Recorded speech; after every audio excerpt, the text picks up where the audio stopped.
Assalamualaikum warahmatullahi wabarakatuh. Selamat pagi rekan-rekan mahasiswa semua. Hari ini bertemu lagi kita dalam mata kuliah Akuntansi Keuangan Lanjutan kedua.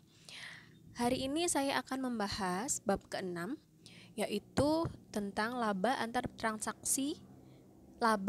transaksi antar perusahaan, khususnya untuk transaksi aktiva tetap. Untuk minggu lalu kita sudah membahas terkait dengan transaksi-transaksi persediaan. Nah, hari ini yang akan kita bahas adalah terkait dengan transaksi aktiva tetap. Untuk bab ini gitu ya, bab terkait dengan aktiva tetap ini, saya akan membagi menjadi dua bagian. Jadi hari ini saya akan membahas sebagian dari bab ini ya. Kemudian untuk minggu depan nanti saya akan membahas lanjutannya seperti itu. Oke, langsung saja kita mulai. Nah, mungkin teman-teman sudah baca juga ya di buku teman-teman sekalian atau yang kemarin gitu ya terkait dengan laporan keuangan konsolidasi. Jadi kalau kita membahas laporan keuangan konsolidasi, maka ada dua hal yang tidak bisa terlepas dari itu. Yang pertama adalah perusahaan induk ya, atau kita sebut sebagai parents. Dan yang kedua adalah perusahaan anak atau kita sebut sebagai subsidiary. Biasanya ini disingkat sebagai parents itu P gitu ya. Kemudian subsidiary biasanya kita singkat sebagai S, seperti itu. Nah, di dalam transaksi antara parents dan subsidiary ini ada berbagai macam transaksi. Kalau kemarin itu terkait dengan penjualan persediaan. Tuh. Nah, yang hari ini terkait dengan apa? Terkait dengan penjualan aktiva tetap. Nah, seperti yang dibahas di persediaan kemarin gitu ya. Transaksi penjualan antara parents dan subsidiary itu dibagi menjadi dua atau ada dua macam gitu ya. Yang pertama adalah transaksi downstream. Yang kedua adalah transaksi upstream. Kalau transaksi downstream ya berarti penjualannya terjadi dari parents ke subsidiary. Jadi dari parents ke subsidiary. Nah, itu berarti downstream. Tetapi kalau upstream maka kebalikannya, penjualan terjadi dari subsidiary ke parents. Tuh. Oke, ini juga sama ya. Di sini juga seperti itu aturannya gitu ya. Nah, sekarang kita akan bahas gitu ya. Pertama di dalam aktiva tetap adalah aktiva tetap itu ada dua. Ya, kita sama-sama sepakat bahwa ada aktiva tetap yang dapat disusutkan. Contohnya seperti mobil, ya, mesin dan lain sebagainya. Dan yang kedua, ada aktiva tetap yang tidak dapat disusutkan. Itu contohnya seperti tanah, gitu ya. Nah, ini yang harus kita tahu dulu gitu sebelum kita membahas lebih jauh. Nah, hari ini akan kita bahas adalah fokusnya di aktiva tetap ya yang tidak dapat disusutkan. Tuh, contohnya tadi tanah. Ya. Oke. Nah, langkah yang ketiga yang harus teman-teman tahu dulu ya di awal sebelum kita lanjut gitu ya. Di dalam transaksi penjualan tadi ya, penjualan tanah tadi ya, kita sebut aja langsung penjualan tanah antara parents dan subsidiary. Tuh. Kita ambil contoh aja misalnya penjualannya ini dilakukan dari parents ke subsidiary gitu ya. Nah, di dalam penjualan tadi gitu ya, maka ada yang namanya harga jual. Ya kan? Nah, harga jual ini didapatkan dari mana? Didapatkan dari cost atau nilai barangnya ya. Ini dapatkan dari dulu waktu ketika beli gitu ya, itu berapa? Harga perolehannya berapa gitu. Nah, ditambah dengan untung atau laba. Nah, elemen harga jual pasti seperti ini. Jadi ada harga perolehannya atau ada HPP gitu ya, kalau kita menyebutnya HPP, ditambah dengan untung atau laba. Pasti seperti ini gitu. Nah, itu disebut dengan atau sama dengan harga jual. Nah, permasalahan yang timbul di sini adalah terkait dengan untung atau labanya ini gitu. Karena ini penjualannya terjadi di dalam sebuah perusahaan afiliasi gitu ya, atau antar perusahaan afiliasi, maka ada keuntungan yang harus atau yang tidak boleh muncul di dalam laporan keuangan. Ini nggak boleh muncul di dalam laporan keuangan konsolidasi. Kenapa kok nggak boleh muncul? Logikanya adalah gini, parents dan subsidiary itu merupakan sebuah entitas yang besar, gitu ya. Maksudnya di dalam satu entitas yang besar, gitu. Walaupun secara badan gitu ya, itu tersendiri-sendiri, tetapi secara konsolidasi dia merupakan satu unit kesatuan. Nah, logikanya adalah apakah elok gitu ya terjadi keuntungan atau terjadi keuntungan atau selisih gitu ya jika itu penjualannya dilakukan di dalam badan itu sendiri gitu. Maka kan tidak mungkin gitu. Nah, oleh karena itu, maka ketika ada laba atau keuntungan yang terjadi karena transaksi yang terjadi antara parents dan subsidiary, maka itu harus dieliminasi. Karena tadi dia nggak boleh muncul di laporan keuangan konsolidasi, maka harus dieliminasi. Itu makanya akan muncul nanti kertas kerja konsolidasi. Nah, yang berisi laporan keuangan tersendiri gitu ya, parent sendiri, subsidiary sendiri, kemudian ada jurnal penyesuaian atau jurnal eliminasinya. Kemudian ada laporan keuangan konsolidasi. Oke. Nah, jadi seperti itu ya yang harus kita ketahui dulu di awal. Kemudian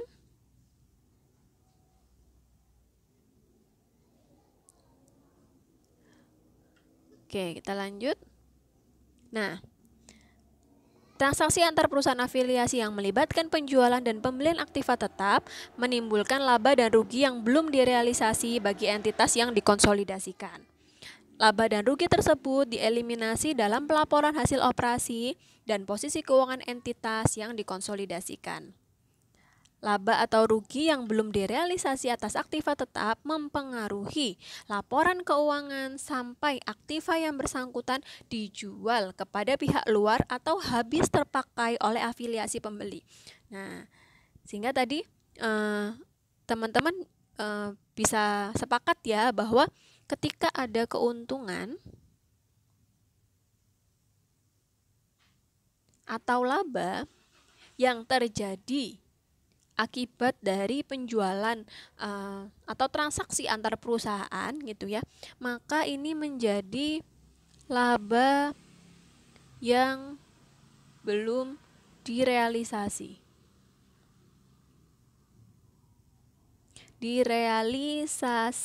Oke. Nah, kemudian karena dia menjadi laba yang belum direalisasi, maka laba tersebut gitu ya, atau rugi juga boleh, jadi sama ya, perlakuan laba dan rugi di sini sama, itu akan dieliminasi. Gitu. Nah, kapan sebuah perusahaan tadi atau merealisasikan labanya gitu ya, karena ini tadi kan masuknya di laba yang belum direalisasi gitu ya. Kapan merealisasi labanya? Direalisasi ketika ada penjualan kepada pihak ketiga. Nah, sama ya seperti kemarin waktu persediaan gitu. Atau kalau di sini karena kita ngomongnya aktiva tetap, maka ada kemungkinan bahwa aktiva tersebut habis dikonsumsi atau masa manfaatnya habis. Gitu. Sehingga tidak ada lagi atau itu dianggap sebagai labanya itu sudah direalisasi, seperti itu. Oke.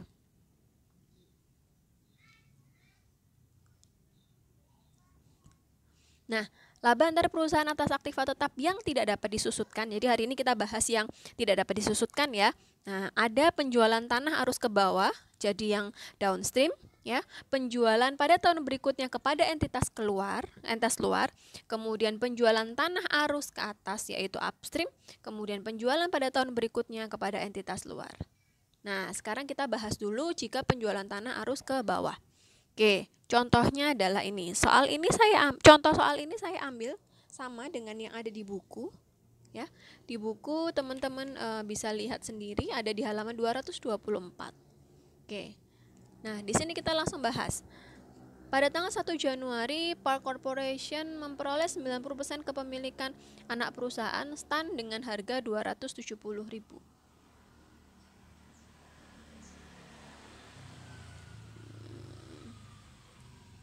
Oke, ini aja.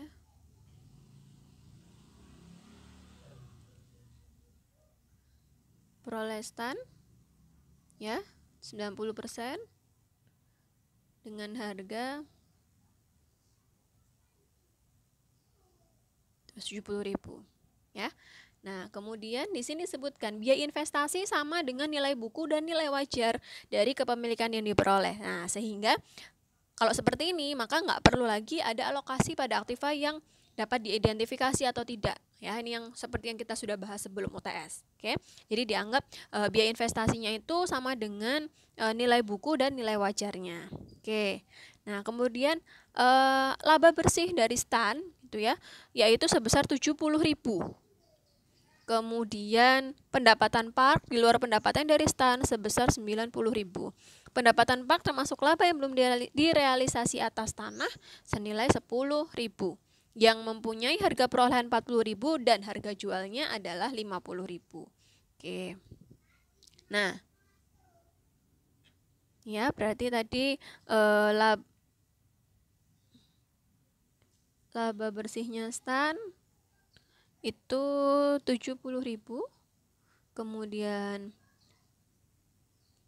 pendapatannya Park 90.000. Tuh. Oke.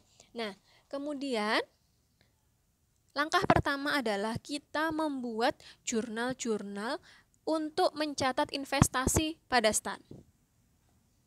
Nah, jurnal yang pertama adalah jurnal untuk mencatat 90% kepemilikannya gitu ya, 90% kepemilikannya, 90% kepemilikannya untuk pendapatan ya. Jadi kita nggak mencatat investasinya di sini, kita fokusnya di mencatat laba bersihnya gitu ya. Oke. Nah, jurnalnya apa? Jurnalnya adalah investasi pada STAN gitu ya. Kreditnya pendapatan dari STAN sebesar 63.000. 63.000 didapatkan dari 90% tadi kepemilikannya dikalikan 70.000 yang merupakan laba bersih dari STAN atau laba bersih dari subsidiary. Oke, kemudian jurnal yang kedua adalah untuk mengeliminasi laba yang belum direalisasi atas penjualan tanah kepada STAN. Tadi disebutkan ya, jadi harga jualnya itu 50.000. Harga perolehannya 40.000, berarti ada laba 10.000. Nah, laba ini harus dieliminasi. Jurnalnya adalah pendapatan pada investasi STAN senilai 10.000. Oke. Nah, ini jurnalnya. Kemudian setelah itu teman-teman bisa langsung membuat kertas kerjanya gitu ya.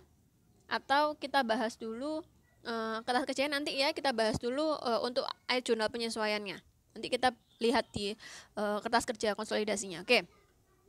Nah, keuntungan atas penjualan tanah tadi yang 10.000 tadi itu seharusnya tidak boleh kelihatan atau tidak boleh tampak di dalam laporan laba rugi konsolidasi. Seperti alasannya kenapa? Seperti yang tadi saya sudah sebutkan gitu ya. Nah, oleh karena itu nilai tanah yang ada dalam neraca konsolidasi adalah harus dicatat pada harga perolehannya, yaitu sebesar 40.000. Padahal tadi sebenarnya sudah dijual, harganya adalah 50.000 gitu. Tetapi karena itu terjadinya di dalam perusahaan konsolidasi gitu ya, maka nggak boleh 50.000, maka harganya tetap 40.000 gitu. Jadi yang harus tampak di laporan konsolidasi itu adalah harus 40.000. Oke. Nah, kemudian gitu ya, kita eh, keuntungan tadi, keuntungan yang 10.000 tadi ya, keuntungan atas penjualan tanah tadi gitu ya, itu harus kita eliminasi gitu. Harus kita eliminasi. Nah, ayat jurnal di bawah ini gitu ya merupakan jurnal untuk mengeliminasi keuntungan atas penjualan tanah dan mengurangi akun tanah menjadi 40.000 sesuai dengan harga perolehannya. Karena tadi sebenarnya harga tanahnya tadinya harusnya sudah menjadi 50.000, tapi kita harus eliminasi karena itu laba atau ruginya terjadi di dalam. Nah, sehingga jurnalnya untuk mengeliminasi keuntungan atas penjualan tanah antar perusahaan adalah keuntungan atas penjualan tanah ya, debitnya, kreditnya adalah tanah. Ya, karena kita tujuannya adalah mengurangi harga perolehannya gitu. Jadi kredit, jadi tanah itu harus dikredit gitu. Senilai berapa? Senilai keuntungannya tadi. Tuh. Oke.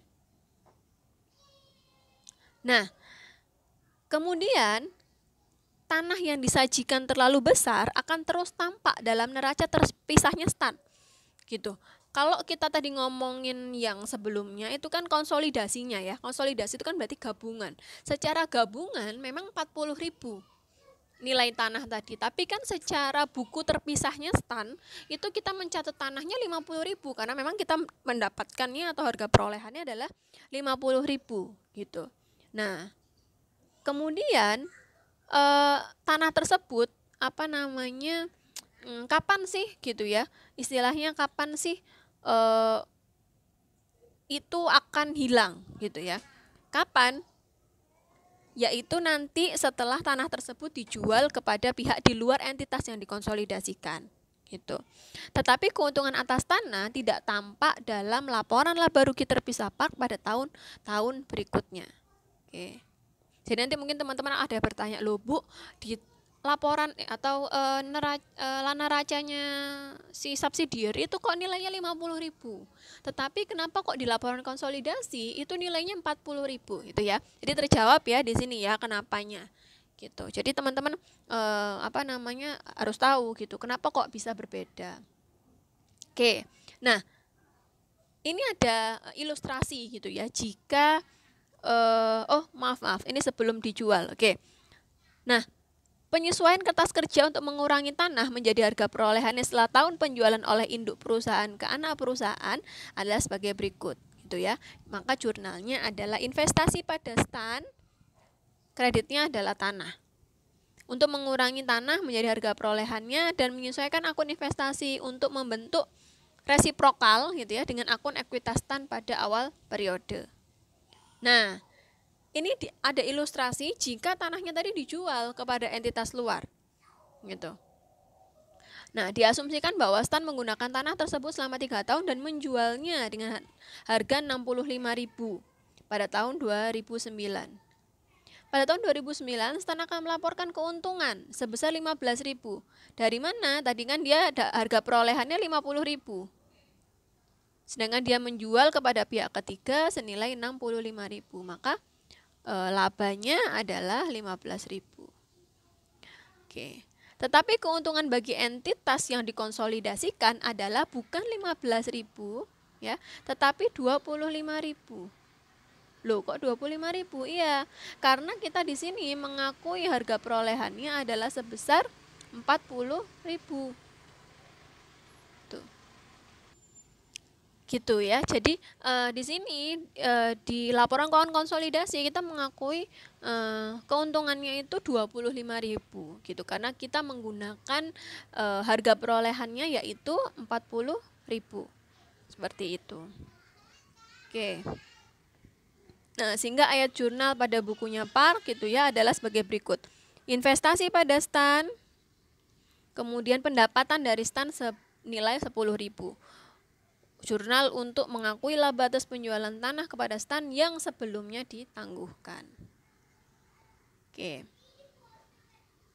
Ayat jurnal pada kertas kerja berikut diperlukan untuk menyesuaikan keuntungan sebesar 15.000 bagi stan sehingga keuntungan konsolidasi atas tanah menjadi sebesar 20.000. Jadi harus ditambahin keuntungan tadinya kan keuntungan cuma 15.000 tapi karena dikonsolidasi tadi harus muncul 25.000 ya, maka ditambah 10.000. Maka jurnalnya adalah investasi pada stan, kreditnya keuntungan atas tanah yaitu senilai 10.000. Oke. Nah, sekarang kita lihat kertas kerja konsolidasinya.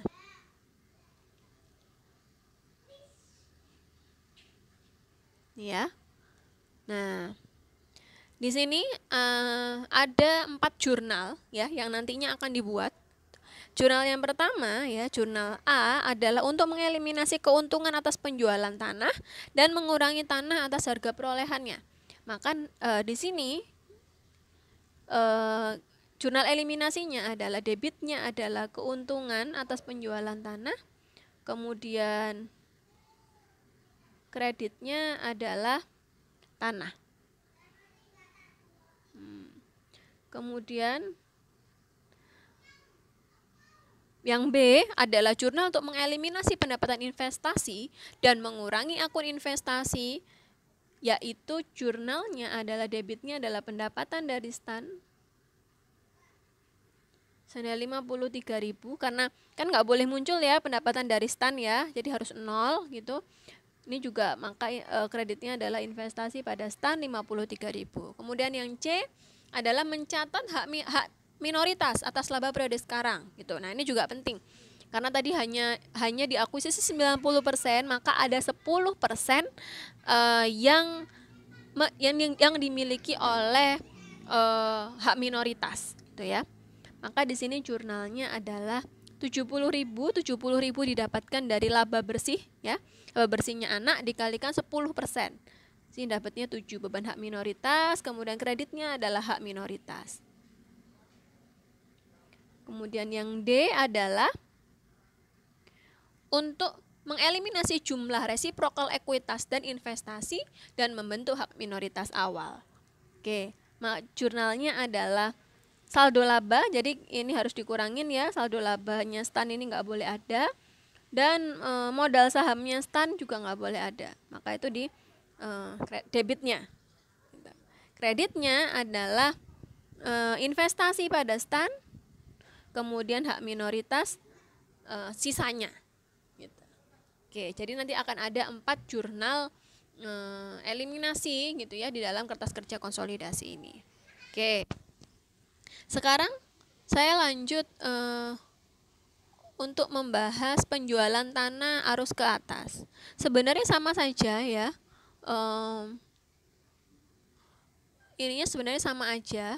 Gitu. Cuman yang akan berbeda nanti adalah di ini hak minoritas, ya. Hak minoritasnya nanti akan berbeda karena kalau pakai upstream gitu ya, maka tidak bisa langsung mengalihkan laba bersih gitu ya, dikurangin langsung dikalikan dengan hak persentase gitu, nggak bisa, tapi harus dikurangi dulu dengan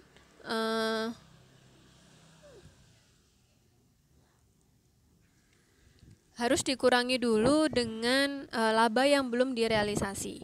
Tuh, jadi kalau bentar.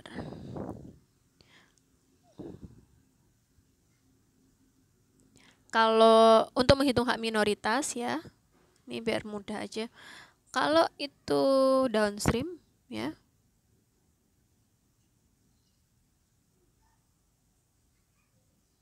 maka rumusnya kan adalah laba bersih dari subsidiary langsung dikalikan dengan prosentase dari hak minoritas gitu. Tapi kalau upstream,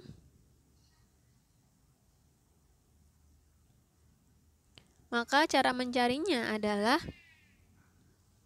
laba bersih dari subsidiary dikurangi dengan laba yang belum direalisasi dikalikan dengan prosentase hak minoritas. Nah, ini bedanya. Kalau yang ini tadi langsung dikalikan, kalau ini harus dikurangi dulu dengan laba yang belum direalisasi. Itu bedanya hanya di situ sih sebenarnya gitu. Untuk yang lainnya sama. Tuh. Oke.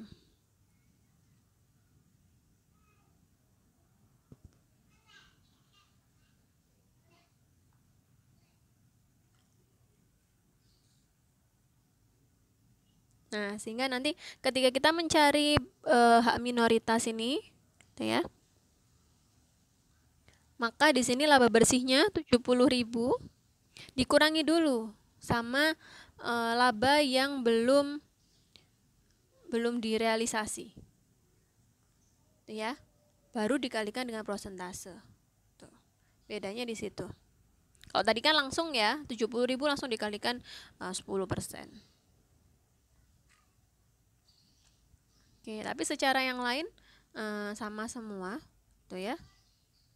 Oke. Oke, sekian dulu penjelasan dari saya. Semoga penjelasan dari saya ini bisa membantu teman-teman sekalian dalam memahami. Seperti yang tadi saya sudah bilang di awal bahwa ini masih sebagian ya yang saya bahas. Nanti kita akan bahas lagi di pertemuan minggu depan. Oke, terima kasih atas perhatian teman-teman sekalian. Wassalamualaikum warahmatullahi wabarakatuh.